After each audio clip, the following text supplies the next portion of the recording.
Hello friends. हमारे एक subscriber हैं, उन्होंने एसबीआई टेक्नोलॉजी अपॉर्चुनिटीज़ फ़ंड के बारे में क्वेरी की थी। तो इसीलिए मैं आज इस फ़ंड के ऊपर ये वीडियो बना रहा हूँ। तो जैसा कि आप देख सकते हैं कि ये एसबीआई म्यूचुअल फंड हाउस के थ्रू है, और इसके ओवरव्यू में आप देख सकते हैं, this is a fund that invest mainly in shares of companies in in the information technology sector. तो बेसिकली ये जो म्यूचुअल फंड है, ये जैसे नाम ही बता रहा है टेक्नोलॉजी फंड, तो ये जो आईटी सेक्टर की कंपनीज हैं, जैसे टीसीएस है, इन्फोसिस है, एचसीएल टेक्नोलॉजीज है, तो जो आईटी की कंपनीज हैं ये उसमें इन्वेस्ट करते हैं। तो इसलिए इसमें जो इसकी कैटेगरी देखिए, ये सेक्टोरल टेक्नोलॉजी है। तो ये रेगुलर प्लान और डायरेक्ट प्लान दोनों हैं। तो हम डायरेक्ट प्लान के बारे में देखें, क्योंकि हम ज़्यादातर लोगों को रिकमेंड करते हैं कि वो डायरेक्ट प्लान में ही इन्वेस्ट करें। तो इसमें आप देख सकते हैं कि इसका परफॉर्मेंस, अगर 1 लाख इन्वेस्ट किया था लमसम, तो 3 साल में वो करीब 2,55,000। तो रिटर्न तो अच्छा है, क्योंकि पीछे आईटी सेक्टर ने काफ़ी अच्छा परफॉर्मेंस दिखाया है। 1 साल में भी ऑलमोस्ट 1,80,000, बहुत अच्छा रिटर्न है। 5 साल में 1 लाख का इन्वेस्टमेंट 3,62,000, तो 3.5 गुना हो गया। और ये एसआईपी भी देख लीजिए, एसआईपी अगर 10,000 की मंथली की होते तो 5 साल में 15,24,000 हो जाता। और 7 साल में अगर देखते हैं, तो 7 साल का इन्फॉर्मेशन शायद इसका नहीं है अभी। 3 साल में एसआईपी का देखिए 7,46,000, तो मतलब कुल मिला के ठीक है रिटर्न के हिसाब से, क्योंकि टेक्नोलॉजी कंपनीज अच्छा कर रही हैं इस समय। अब इसकी इन्वेस्टमेंट डिटेल देख लीजिए। इसमें मिनिमम इन्वेस्टमेंट 5,000 का आप कर सकते हैं लमसम, और उसके बाद 1,000 या उसके मल्टीपल में एडिशनल कर सकते हैं। मिनिमम मिनिमम एसआईपी 500 से कर सकते हैं, और जो मिनिमम विड्रॉल है वो 500 कर सकते हैं। कोई भी लॉक इन पीरियड नहीं है। एग्ज़िट लोड भी 15 दिन बाद आप कभी भी इसमें से पैसा निकाल सकते हैं। अगर 15 दिन के अंदर निकालते हैं तो 0.5% आपको चार्जेस लगेंगे, अदरवाइज़ कोई चार्ज नहीं है।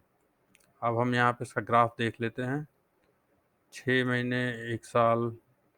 इसको हम ज़रा कंपेयर करते हैं इंडेक्स से।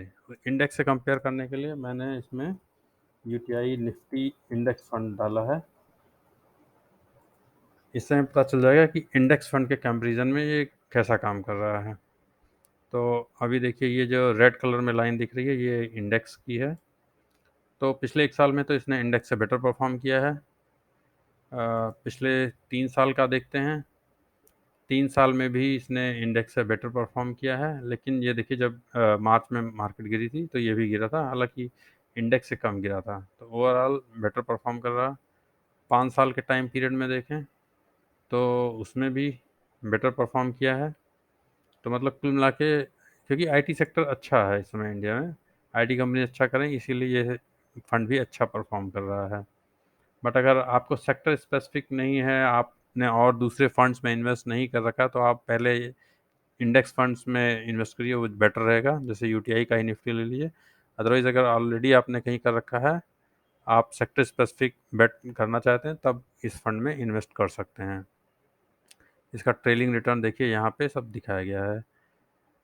3 मंथ्स का 21%, 6 महीने का 36%, 1 साल में 79%, 3 साल में 36%, 39%, 21%। तो इस समय अगर आप इसका रिटर्न देखेंगे तो ये एक्स्ट्रा ऑर्डिनरी रिटर्न्स हैं, क्योंकि 7 साल में भी 21%, 5 साल में करीब करीब 30%। तो ये एक बहुत ही अच्छा रिटर्न है। जब से लॉन्च हुआ तब से 25.54% रिटर्न है, और लॉन्च डेट जनवरी 2013।